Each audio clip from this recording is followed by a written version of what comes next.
আজি আমাৰ শিকিবলগীয়া প্ৰথম প্ৰশ্নটো হৈছে in which country does the sunrise first. এই প্ৰশ্নটোত সুধিছে কোনখন দেশত প্ৰথমে সূৰ্য উদয় হয়।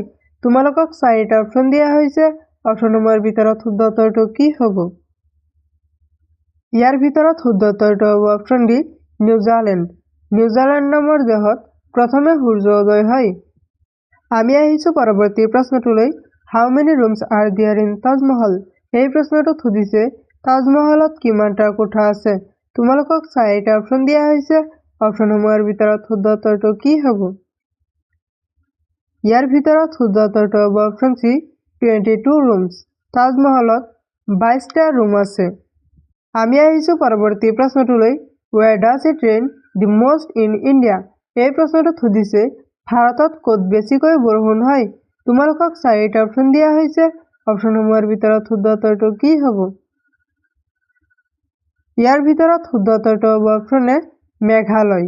ভাৰতত মেঘালয়ত বেছিকৈ বৰষুণ হয়। আমি আহিছোঁ পৰৱৰ্তী প্ৰশ্নটোলৈ। Which gas is filled in flying balloons. এই প্ৰশ্নটোত সুধিছে উৰণীয়া বেলুনত কোনটো গেছ ভৰোৱা হয়। তোমালোকক চাৰিটা অপশ্যন দিয়া হৈছে। অপশ্যনসমূহৰ ভিতৰত শুদ্ধ উত্তৰটো কি হ'ব? ইয়াৰ ভিতৰত শুদ্ধ উত্তৰটো হ'ব অপশ্যন বি হিলিয়াম। উৰণীয়া বেলুনত হিলিয়াম গেছ ভৰোৱা হয়। আমি আহিছোঁ পৰৱৰ্তী প্ৰশ্নটোলৈ।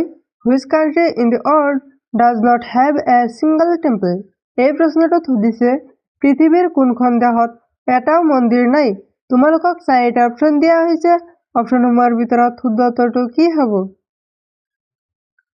ইয়াৰ ভিতৰত শুদ্ধ উত্তৰটো হ'ব অপশ্যন ডি ছৌদি আৰৱ। পৃথিৱীৰ ছৌদি আৰৱ নামৰ ঠাইত এটাও মন্দিৰ নাই। আমি আহিছোঁ পৰৱৰ্তী প্ৰশ্নটোলৈ। In which country did the first ambulance run. এই প্ৰশ্নটোত সুধিছে প্ৰথম এম্বুলেন্স কোনখন দেশত চলিছিল। তোমালোকক চাৰিটা অপশ্যন দিয়া হৈছে। অপশ্যনসমূহৰ ভিতৰত শুদ্ধ উত্তৰটো কি হ'ব? ইয়াৰ ভিতৰত শুদ্ধ উত্তৰটো হ'ব অপশ্যন বি ৰাছিয়া। প্ৰথম এম্বুলেন্স ৰাছিয়া নামৰ দেশত চলিছিল। আমি আহিছোঁ পৰৱৰ্তী প্ৰশ্নটোলৈ।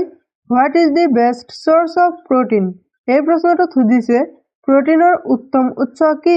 তোমালোকক চাৰিটা অপশ্যন দিয়া হৈছে। অপশ্যনসমূহৰ ভিতৰত শুদ্ধ উত্তৰটো কি হ'ব? ইয়াৰ ভিতৰত শুদ্ধ উত্তৰটো হ'ব অপশ্যন ডি চয়াবিন। প্ৰ'টিনৰ উত্তম উৎসটোৰ নাম হৈছে চয়াবিন। আমি আহিছোঁ পৰৱৰ্তী প্ৰশ্নটোলৈ। Which country has the largest cemetery in the world.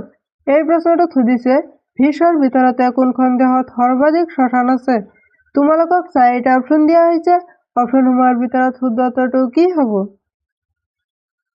ইয়াৰ ভিতৰত শুদ্ধ উত্তৰটো হ'ব অপশ্যন এ ইৰাক।